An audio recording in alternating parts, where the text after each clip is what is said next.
Hi there, Jimbo JTech here, back with another new video for you here on Sonic Academy. Today we're going to look at clarity and some of the tricks that I use to make things really distinct from each other in the mix.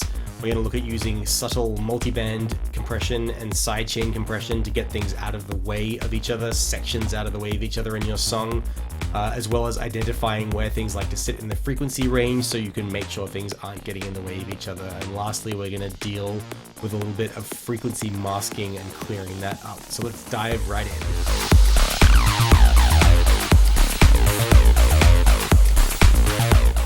So we're here in a new Ableton session. This is something else that I'm working on at the moment. It's about half done, and that's why it's probably a really good project to use to show you some concepts of achieving clarity. This has all just been sort of thrown in. It's all very fresh, and so you know, achieving clarity in this song is something that, you know, still has quite a ways to go. So I'm going to give you a quick play of just this sketch that I've got going on here.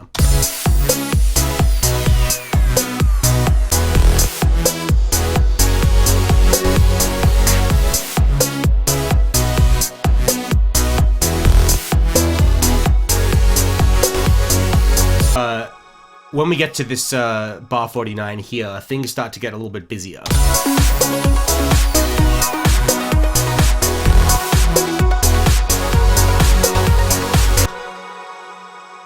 So clarity, you know, the word comes from clear. It's the clearness of sound, and the general concept here is, you know, if you're going to write something, you want to write it as neatly as possible.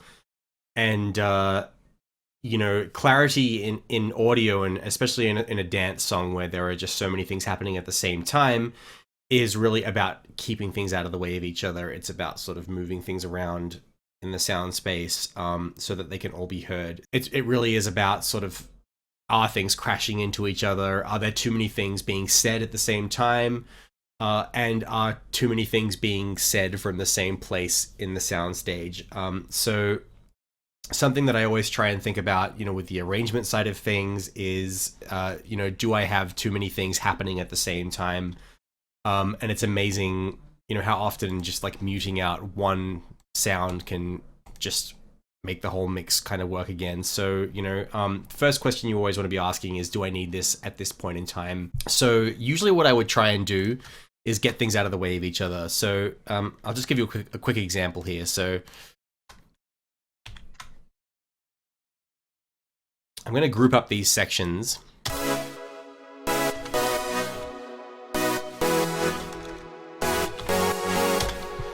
I'm going to call that the chord stack for now. Now this is, okay, so this is all the basses and stuff. Let's put that for now. Probably wouldn't use that for the final cut, but you know, that works for now. And then the other thing at this particular point that I would want to draw your attention to is this sort of lead pluck thing. And this is really just like, I've literally just thrown this in, so it's pretty fresh, it's pretty new.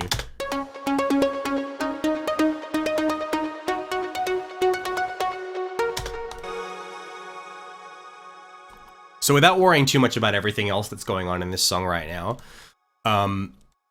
let's solo these three in isolation.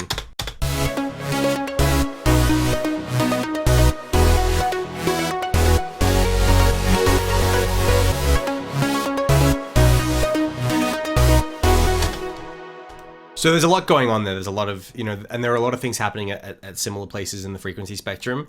So the first thing you can do is use sidechain compression to get one section out of the way of another section. So for example, with the stack, when this lead pluck comes in, it actually wants to take up a bit of the space in the listener's attention that the stack was already filling. So say with this, you know, with a stack like this on the group, I would use some sidechain compression, and that's just literally just getting that little arrow, switching on that sidechain mode. So it'll be compressing this chord stack based on an audio input signal, which in this case would be the lead pluck, because that's what's coming in. So when the lead pluck is introduced, the stack will automatically turn down whenever it hits. And you can play around with those attack and release and ratio settings, and that changes the characteristics of how hard it's being compressed, etc.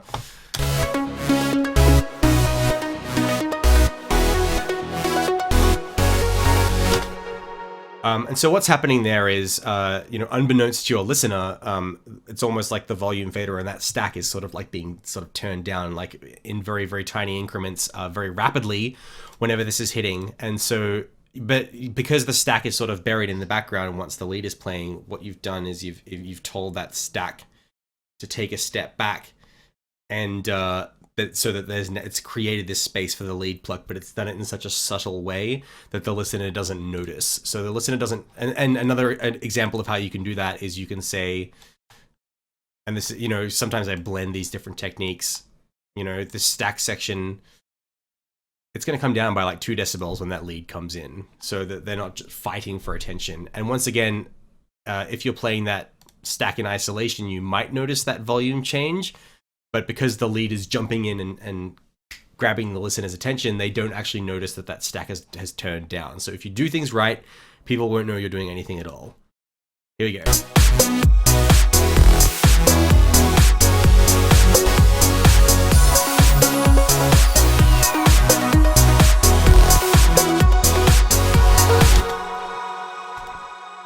I have a test print down here of this section. Something that's good practice is to have a render of the previous iteration of your song in the project at all times, so you can always have a quick jump back to a quick snapshot of where you just were. Very important. So I'm going to do that now.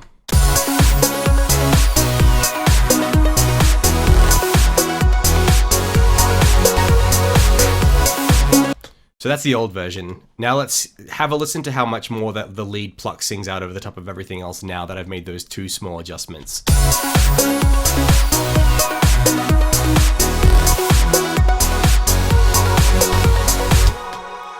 The joy of these techniques is that you can use them basically across the whole mix. You can always be asking, what can get out of the way of what. And the other way you can do that is with multi-band compression, multi-band sidechain compression. So say, for example, maybe I'll high pass some of these, and maybe I'll take some of the lower frequencies out of this stack at some point.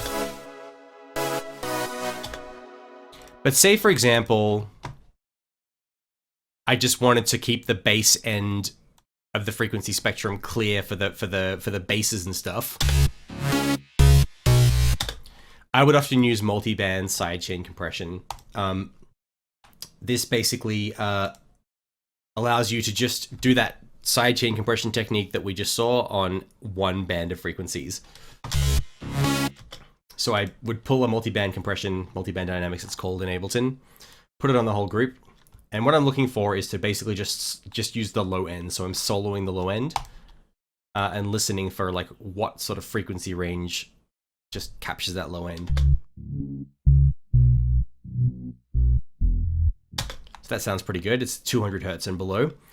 So what I'm going to do is use this multi-band compressor to this same instance of it actually, to then keep that whole frequency range in the stack out of the way of that frequency range in the basses. And so what I'm going to do is, now that I've used this multi-band plugin to identify the low frequency in the basses, I'm then going to take it off the basses and put it on the stack.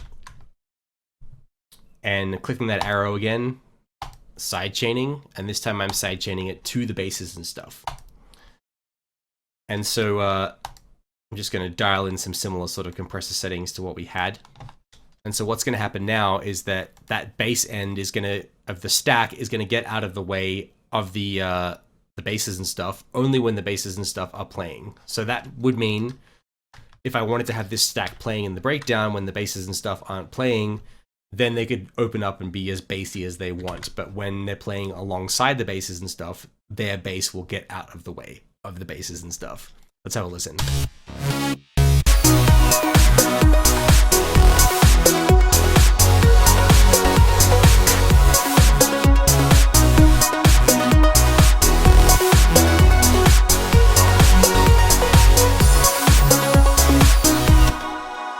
So there's a sense of, moving things around on the stage, or, like I just mentioned before, things taking a step back. And that's how I'm always thinking about it. I'm always thinking about my tracks as performers on a stage, almost like in an orchestra or a band or something.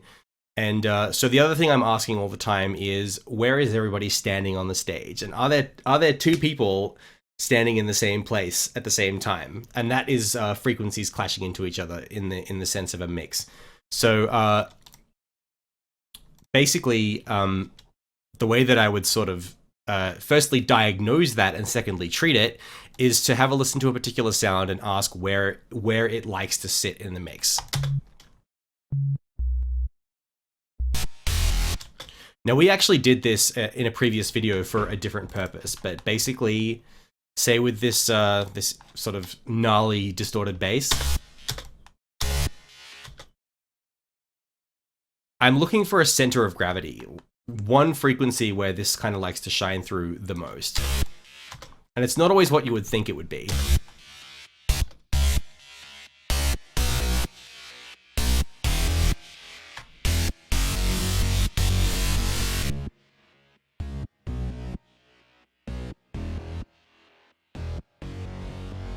So I'd say it's about there. That's the center of gravity. And that basically means in a frequency, from a frequency point of view, if I boost this, then this whole sound's going to sound a little bit left heavy. If I boost it this way, the whole thing's going to sound a little bit, it's almost like a seesaw, like balancing a seesaw. So I find that like almost all sounds have a center of gravity that they like to sit at.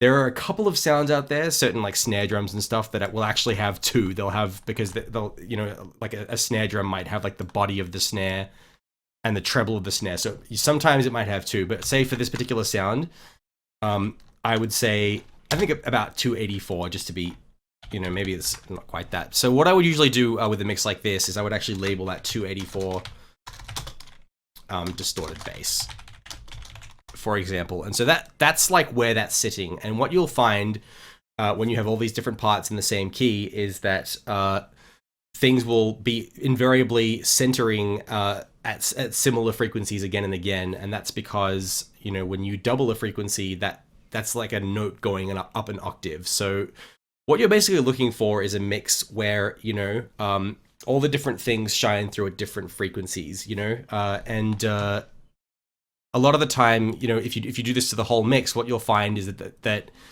you know, you might find another sound in the stack. Let's have a look at this one, for example. Where's this center of gravity?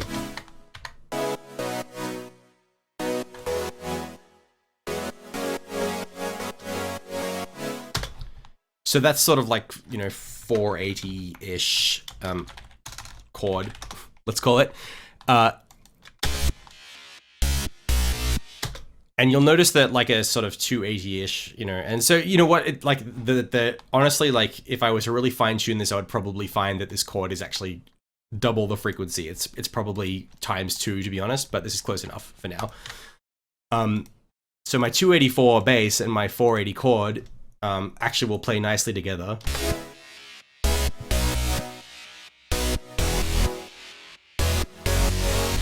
Because the distorted bass is telling its story here in the frequency spectrum, and the chord is telling its story here. So the first thing you can do is, you know, I recommend going through a whole project and labeling, finding where everything likes to hit. It doesn't mean that you need to turn those frequencies up, although sometimes they like to be turned up at their center of gravity frequency, but sometimes there's already enough harmonics at that point.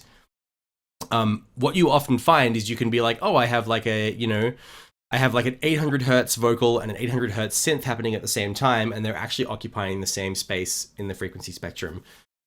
So, you know, if that happens, that's when, you know, say this chord somehow, or this distorted bass, you know, its center of gravity was at 480, but I wanted the chord to be more prominent, then I could use sidechain compression to get that bass out of the way. So in my mixes, you know, there's a lot of subtle sidechain compression getting things out of the way of other things. So generally speaking, the time to apply some kind of treatments to get two sounds out of the way of each other is when you've zoomed out and listened to the whole mix and you have identified with your ears that it feels like those two things are competing for attention and they need a bit more distinction. You don't need to go through the whole mix and scrub every little frequency. But that said, you know, say you've got two sounds like this, and even though that their center of gravity where they're telling their story is different, They both have a lot of harmonic content throughout the whole frequency range. You might still want to get them further out of the way of each other because they don't sound distinct enough to your ears. What you could also do is be mindful of the other sound's frequencies and its center of gravity, and you could actually pull back on that a little bit as well. So that would mean turning down the 480 on your 284 hertz bass. Even just type that in. You know, I could pull back on that. And pulling down the 284 hertz on your 480.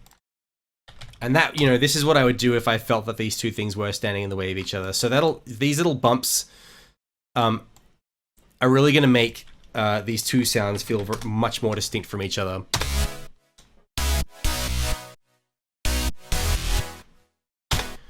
So that is the process of cleaning up frequency masking. That just about wraps it up for this video. In the next video, we're going to explore the concept of completeness and how to make sure that you have achieved it with your project. So stay tuned.